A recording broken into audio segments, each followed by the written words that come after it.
aniga waa ka maqneen meesha waxaa noola soo sheegay in xaafadda hoobiye kusoo dhacay laba gabdhood oo ila dhalatay mid aan dhalnay ee ku dhinteen gabarna ee dhaawacta ani aa dhalay gabar waxay ka shaqey jirtay suuqa midna waxay dhammaysay jaamacad gurigay joogtay mardhabay jaamacad dhammaysay midna anigaa dhala waa yaray cunug saqiiroo 3 jir ahayd wallaahi mid 22 jir ahayd midna 21 jir ahayd meeshay wax kula dhaceen musiibada ay kula dhacday xageed ma hal meel bay wada joogeen ma madaafiicdii magaalada meelaha kala duwan ku kala dhacday baa kala saameeyay hal guriyay wada joogeenba midna way dukanaysa markii midna markiiba ay ka baxday salaad duhur midna way dukatay ka dambana sunaysanaysa inna lillahi wa inna ilayhi raaji'uun famil ayay maanta waxa ay u tahay guri mugdi ah oo madow ay u tahay hal qoys ayaa waxa ka geeriyooday 3 qof gabar yar oo kalena ay ka dhaawac tahay waa 2 gabdhood oo walaalo ah iyo gabar yar oo saqiirad ah 3 sano jirta oo ay habar yar u yihiin haddaba Faa'isa iyo Fahdi ayaa waxay ahaayeen 2 gabdhood oo dhalinyaro ah oo walaalo ah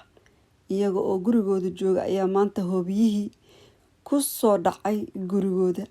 halkaasi oo ay ku geeriyoodeen inna lillahi wa inna ilayhi raaji'uun kullu nafsin daa'iqatul maut waa geeri aad iyo aad u xanuun badan oo ku habsatay hal family oo ay kaga geeriyoodeen 3 qof gabar yar oo kale tana ay isbitaal ku jirto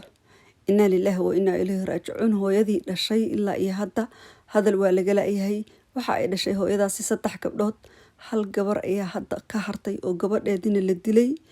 gabar yarna ay isbitaalka kaga jirto waa dareemi kartaa xanuunka ay leedahay run ahaantii gabdhahaas waxa ku dhacay hoobiye la soo tuuray dagaalka dhibaatadaas uu leeyahay subxaanallah hadda gabadhii walaasheed ahayd oo gabadheeda la dilay midna ay isbitaalka kaga jirto duhurnimadii maanta kadib abbaar 8 saac iyo mar la marayay hoobiyaal magaalada lagu soo weeraray mid ka mid ayaa wuxuu ku habsaday qoyska guriga waxaa ka dhalatay geeri xanuun badan waxaa halkaas ku geeriyooday 2 gabdhood oo walaalo ah Fahdi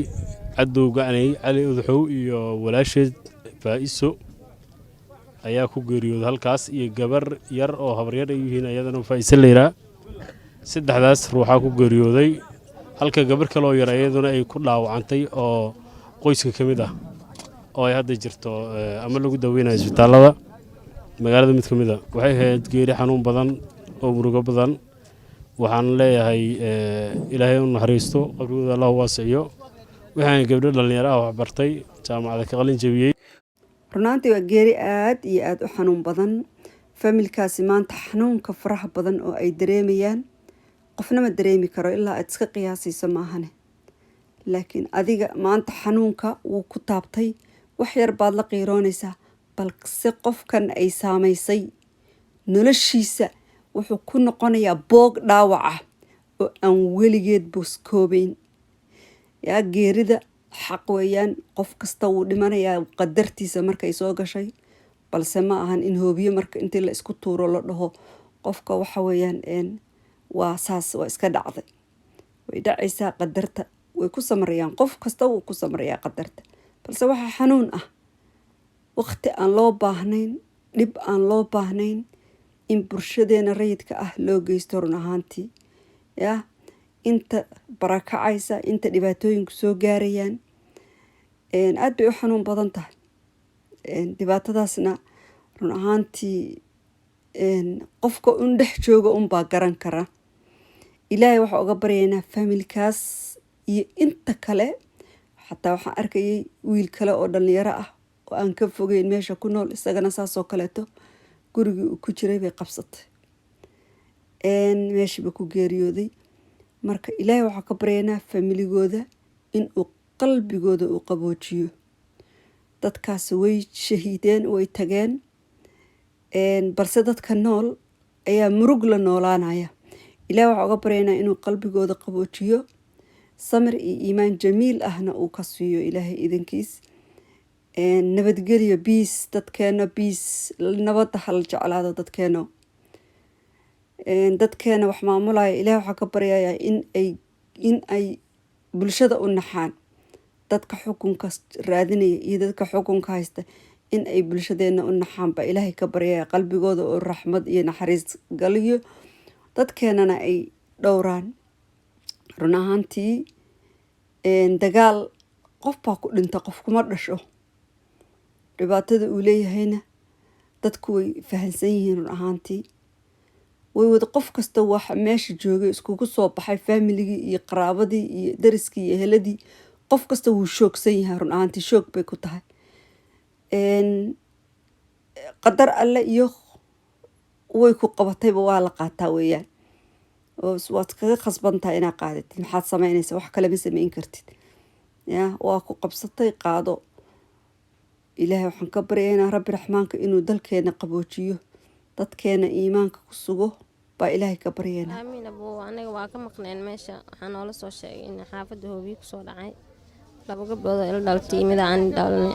ee ku dhinteen, gabarna ay dhaawactay, ani aa dhalay. gabar waxay ka shaqey jirtay suuqa, midna waxay dhameysay jaamacad, gurigay joogtay, mar dhaway jaamacad dhameysay. midna anigaa dhala waa yaray, cunug saqiir oo 3 jir ahayd. wallaahi mid 2 jir ahayd, midna 21 jir ahayd. meeshay wax kula dhaceen musiibada ay kula dhacday xageed ma hal meel bay wada joogeen, ma madaafiicdii magaalada meelaha kala duwan ku kala dhacday baa kala saameeyay? hal guriyay wada joogeenba. midna way dukanaysa midna markii ay ka baxday salaad duhur, midna way dukatay, ka dambana way sunaysanaysa.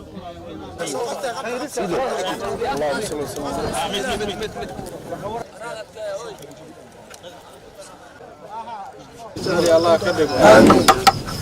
كل عضيف كل إلهي ذنب جودا قترتره حسنات جودا الله كبضي وح الله وحي جيستين الدين كجيستين وجريمة الله كذب وحي حسنات هو سمستين الله بشير شعيب عدو وأدار وهم مرحومينتا يا عبد الله محمد جيدان أو كم إذا إهلك أيها قبورها نقولها الله قبلها سد حدا من نابتيان وهاي